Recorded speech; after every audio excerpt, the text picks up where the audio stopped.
Hey, if you're all just getting home and you didn't get a chance to see the Purdue game, well, I've got a bunch of the details here as I saw it as it happened. I have to apologize though. I've been away for about a week and a half as there was a death of my close friend, and we were down in South Carolina basically helping out the family get through the tough struggles. And you know how that can be if it's happened in your family. But I'm back now, been out basically since about the Penn State game. That's when it happened. But during that time frame, Purdue won their two games against Michigan State and Minnesota to keep their road record of Big Ten road games still unbeaten at that point. So let's see what happened tonight. As Purdue took on the tough Maryland Terrapins. Now, they're back at home. They're back at Mackey. You expect this to be a good game. And as usual, this was a team to be leery of at home and at their place soon when we go back there. Now, I have been hearing a lot lately about how Purdue is bound to lose some games. It's the way the ball bounces. It's just the way the basketball gods are. Are you kidding me? Come on. That's baloney. Come out, do your job, work hard and hustle, and you will win almost every single night. Those negative Nancy's are just that. And I see it everywhere. Oh, Purdue's not as good as they should be. They're 18-1, but this, that, and the other. Yes, this team is young, and it can be something special, though. They sure look the part of a dominant team trying to get better, not a single player team hoping to ride a hot hand. So, with that, here are my first half notes. It was apparent early that the hook push up into somebody's chest and hold on to Edie was what they were going to go with the entire game. And then Reese on Maryland put the cherry on the top by flopping on the ground to get a foul called on Ziti. Yeah, that was at like the 18-10 mark, so very early in the game, and Ziti had to go to the bench and sit a bit. Yet, with Ziti, and remember Ziti, I'm calling him Ziti, which is Zach Edey. Ziti was out. We saw things like great passing and solid play to allow Purdue to go up 11-2. And that was at the 15-minute mark.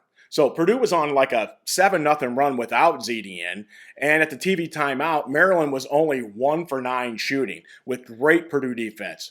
Now, after they came back to play, the game changed as a ref, one maybe two, okay, it's hard to say, started to call the hook and hold, and several quick fouls were called on Reese. Now, Reese is guarding Ziti, and his replacement was also got a couple pretty quick. So like bang, bang, bang, 4 of them right there in a row.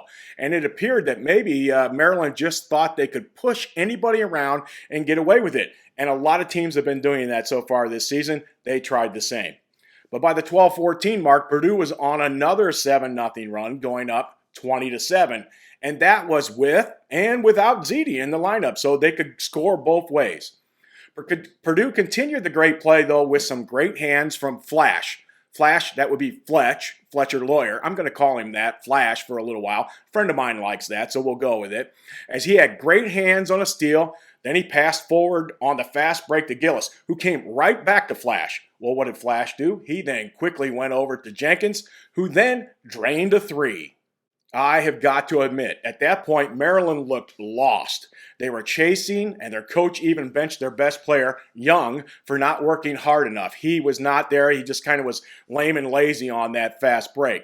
Now, the score at this point was 25-9 with 10:43 left, and Purdue was on a 12-1 run, having hit 7 of its 8 shots with superb play and great defense. As the game progresses, Young for the Terrapins, though, he gets more frustrated. And at the 3:24 mark, he was throwing up an 0 for, 0 for 7. Look, I watched video of Young, and he was able to dive down the lanes at will in other games earlier this week and then earlier in the season. But this game, Morton had a clamp on him, and he would not allow it to happen. And then when he did, when someone got by him, someone fell onto him to stop him. He looked bewildered the entire first half, Young did. And that was part of the big reason that the game went the way it did. Now, the last 5 to 7 minutes of the first half, Purdue went pretty much cold, not hitting much. Also, they're started to see this every time a Purdue big man goes up for a rebound, and I saw this a bunch. It seems to be like a one-handed, like he's reaching up. Why? Because the defender has hooked his other arm. It happened at least a half a dozen times on my account in the first half. I'm sure there were many more. And yes, I can see it on TV. I can watch it in slow-mo if I want to. But really, there's a lot more going on than that. And they're just not calling it. So a guy loses a rebound because somebody's got his other arm hooked. When will they start calling these things like that as actual fouls when it impedes the player from getting an open rebound? I don't know when that's going to happen, but they got to start watching what they're doing. Now, the score at the half actually closed up 35-21 as Ziti has an offensive rebound and resounding dunk right before the buzzer sounds and Purdue trots off into the locker room ahead. But you knew things were going to have to change. It was Maryland, a good team. The second half, Maryland came out with much more energy than Purdue, and they scored the first 7 points to cut the lead in half quickly. A couple of miscues by Purdue, a couple bad shots, a couple fast breaks from Maryland, and it was gone. 7 points, cut it in half quick. But Maryland hasn't changed its game plan defensively. Push, hook, hold, see what they can get away with. And early on again, nothing's being called. Well, outside of the phantom foul, which was called against Purdue on a fast break for Maryland, it was on flash. He flashed by the player, but he never touched him. It clearly was seen on video, and he didn't touch the guy. But other than that, it was a very poor start for Purdue. So that one foul was called, and it was a poor one. It wasn't even a foul. So at the 8:50 mark, Braden Smith drove into the lane and was fouled by Scott. Again, it didn't look like much. And now both teams have seen several calls that don't look like fouls, while blatant fouls seem to go uncalled as the roughhousing and pushing and shoving is allowed to continue. But now it's kind of evening up for both teams. Both teams are getting some bad calls and calls they should be getting that they don't and calls they get that they shouldn't be. So, this does neither team any justice when the refs are all over the place.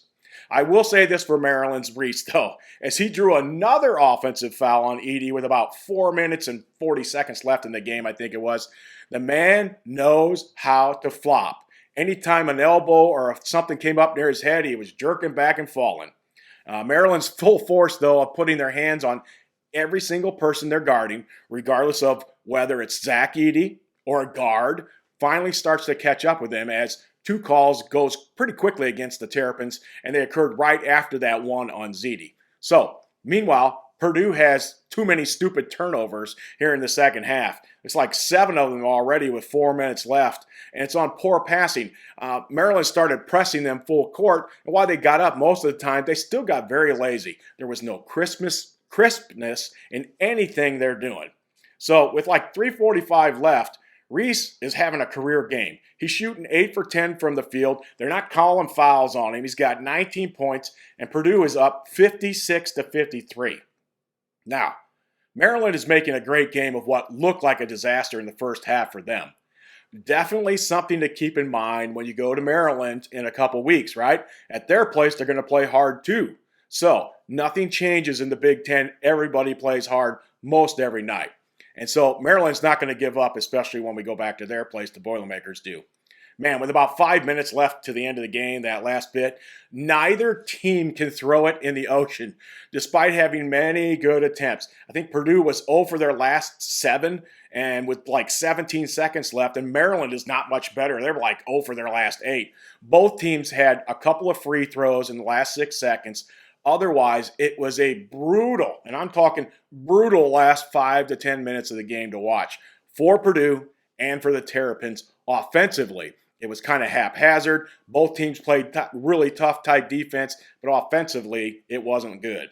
Maryland gets off, yes, a desperation 3, but doesn't make it, and Purdue wins the game 58-53. You notice both teams only scored a couple points coming down the stretch, and that was it. So, in this game in the first half, Purdue looked unstoppable. And then in the second half, they allowed the energy and determination of the other team to get the best of them, that's for sure. Maryland looked like they were the home team, The lackluster play by Purdue and from the outside looking in, well, it looked like a team who thought they would win no matter what, and they seemed tired. It looked like it. Braden Smith seemed to be winded the entire game. Now, sometimes that's kind of a ploy, I'm sure, because he seemed to have plenty of energy. And the Terrapins had other ideas, though, and they nearly took the game away from Purdue. But truthfully, with the terrible shooting down the stretch, Neither team really deserved this win.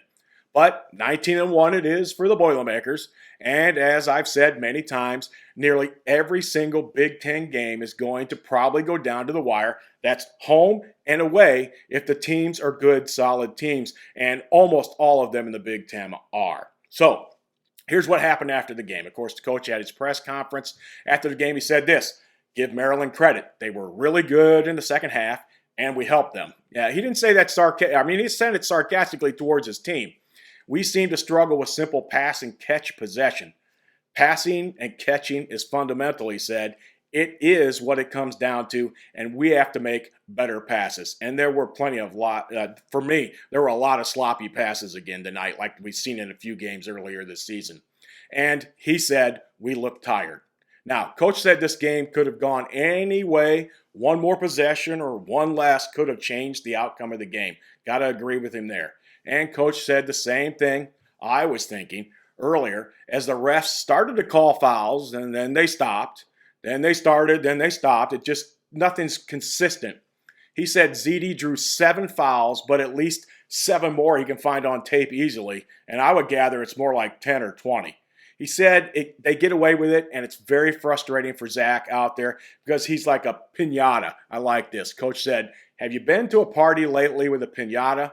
You know, they hit him really hard, but when you hit Zach, candy doesn't come out. That was a cute one. I liked it. But, you're a good player. This is what Coach said. You're a good player when you have an average game and only get 24 and 16. Yeah, 24 and 16. You have got to love ZD's press conference after the game, or just about any time when he talks. And Smith was in there with him, and Morton was in there with him. He was the consummate team player, ZD was. Just saying that they were at the end of a 4-game stretch, and everybody seemed tired, and we got to get better.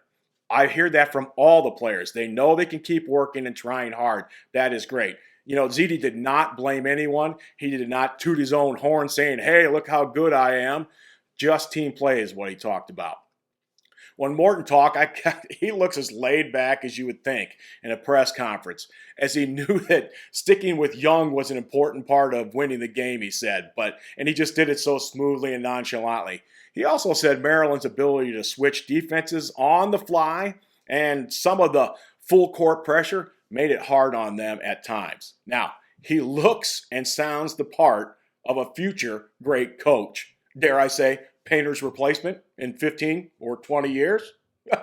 That being said, Braden Smith looks like he could be a good coach. Matter of fact, half the team probably are. All right, here's some stupid stats to annoy all of us, all right? Maryland was 3 for 21 from three-point range. All right, way to go, Purdue's defense. But Purdue was 2 for 13 from behind the three-point arc. Okay, nothing really to cheer about there. Stupid stats. Something that's got to improve for Purdue is their three-point shooting and keep consistent with it. How about this? ZD, 24 and 16. I already talked about that.